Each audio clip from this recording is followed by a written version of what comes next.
First, it begins with a brand, right? Having a strong brand and knowing your brand, and then telling that brand story over and over again, and always maintaining the quality, the highest standards for that brand. So my view of social media is a little bit different than a lot of other people's view, because I believe that very quickly and very easily, social media, let's say Facebook, can become like the yellow pages.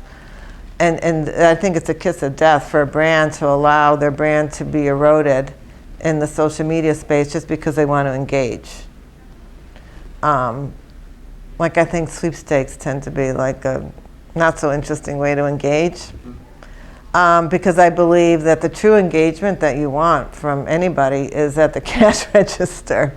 And if that brand is not strong, and if that brand isn't staying true to that brand that I love and keeps serving me interesting content that enhances the brand and highlights the brand and keeps telling the brand story in a new and fresh way, then you're going to get me at the cash register. But if you lose that mojo, you're not going to get me at the cash register, even if I click onto your sweepstakes. Yeah. I got into PR because I love being creative and I love working, so it's a great combination of being able to be creative in a working environment. And I've always loved the content production of what we do. So I think early on, even Quinn was one of the firms that was producing content. We didn't call it that in those days. We just called it ideas and being creative. But we were creating programs that the media would actually want to write about. And of course now it's about producing content that not just the traditional media will write about, but that is SEO'd, so we get into the search engines that the bloggers would be interested in, and that even other brands, which are now becoming the media, would be interested in. I mean, I believe that we're all heading in the direction of the brand is the media.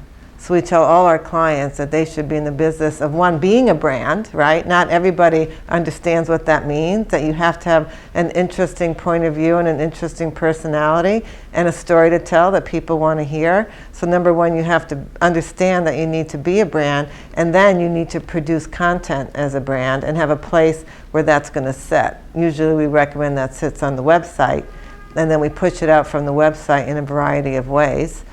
Still in pitching to the traditional media. That's still awesome. Everybody still wants to get into the New York Times and the Wall Street Journal and Vogue, and whether it's online or in print or both ideally. We still want that, but we also have so many media outlets now to work with, including the bloggers. We just got to think about a problem differently. And sometimes the solution isn't being creative.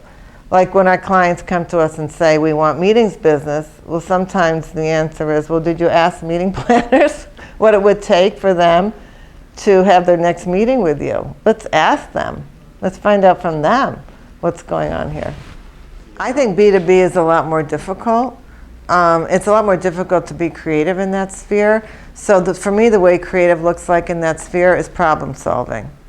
So for example, B2B would be hotels trying to reach meeting planners, right? And all our hotels want to reach meeting planners. The big, for every hotel, number one is we want meetings business. So I just came back from Fort Worth, where we're now working with the city of Fort Worth. Same thing, they want meetings. They have a big meetings convention center. And so I apply the same process I apply in B2C to B2B. I said, okay, so let's think, sometimes creativity is about finding a solution, a true solution, and thinking outside the box. In the meetings business, people are in the box. In fact, they're selling a box. That's what they think they're selling. They're selling a big box, which is a big room.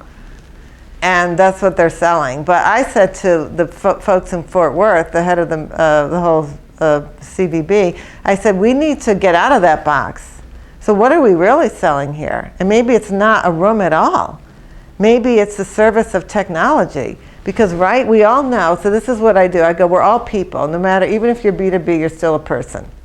So what is it that aggravates us the most when we go to a hotel for a meeting? The temperature is freezing. You call downstairs, you call somebody, and you hope they show up within a half an hour, and then they don't, so then you call again, and now an hour's gone by when everybody's been sitting there either freezing or sweating to death, and then you don't have the technology you need, so you call again and you hope that they show up, and then you realize you need something else that you forgot to ask for, because most people don't always know what they really need. And it's a big pain in the neck. So I said, maybe meetings business is really the business of being technology providers. Instead of making the situation painful, have like these really cool geeky guys who know exactly what they're doing with all the equipment, you know, sitting right outside the door. So if you need anything, it's right there, and they'll be more than happy to help you, and they totally know what they're doing, and now everybody's happy and it's a great experience. What a difference.